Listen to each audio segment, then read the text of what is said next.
Salam data.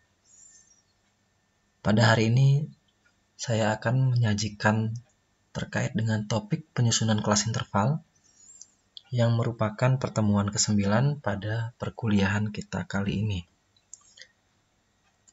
Sebagai pengantar awal, karena ini baru pertama kali kita bertemu, maka sesuai dengan pepatah tak kenal maka tak sayang, maka saya sedikit menyampaikan terkait dengan kurikulum vitae dari saya sendiri.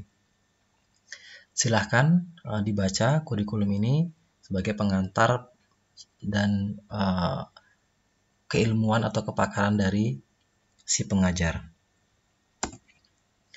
Kita awali dulu sebelum kita beranjak pada penyusunan kelas interval dari bagaimana cara kita memandang statistik.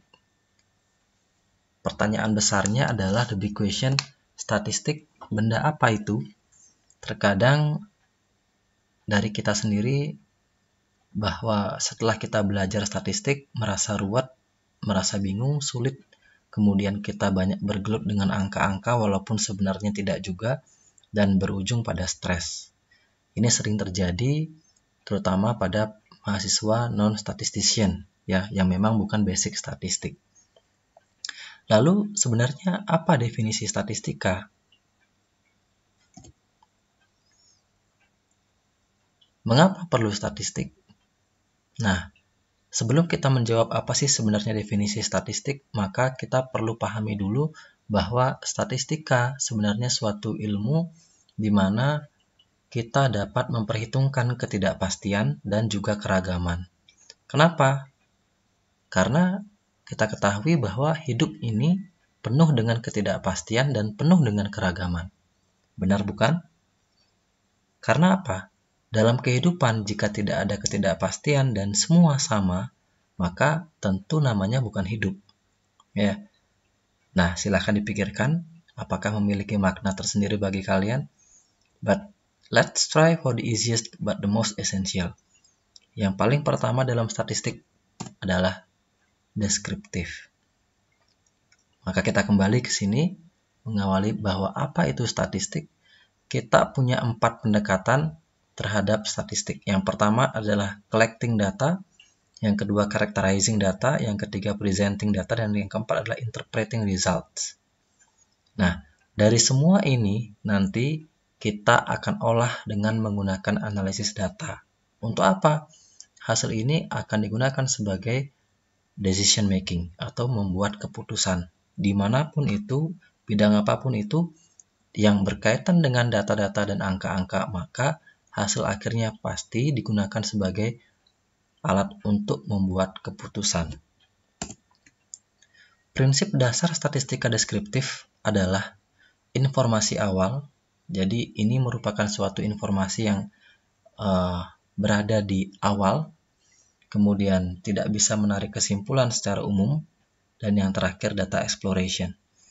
Nah, statistika deskriptif dari ketiga hal ini menjadi suatu hal yang memiliki karakteristik khusus terkait dengan pengambilan kesimpulan sebagai langkah awal dari proses analisis data.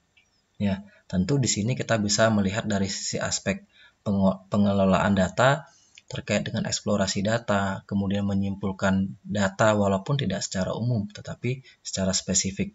Dan itu semua hanya merupakan langkah awal bagi kita untuk nantinya beranjak ke statistika inference sebagai penarik kesimpulan di level sampel menuju ke populasi. Nah, kita masuk ke penyusunan kelas interval. Sebenarnya materi ini adalah materi yang sangat singkat, namun kita akan coba lihat bagaimana pentingnya ini nanti dalam konteks pengelolaan data. Nah, kelas interval terkait dengan distribusi frekuensi.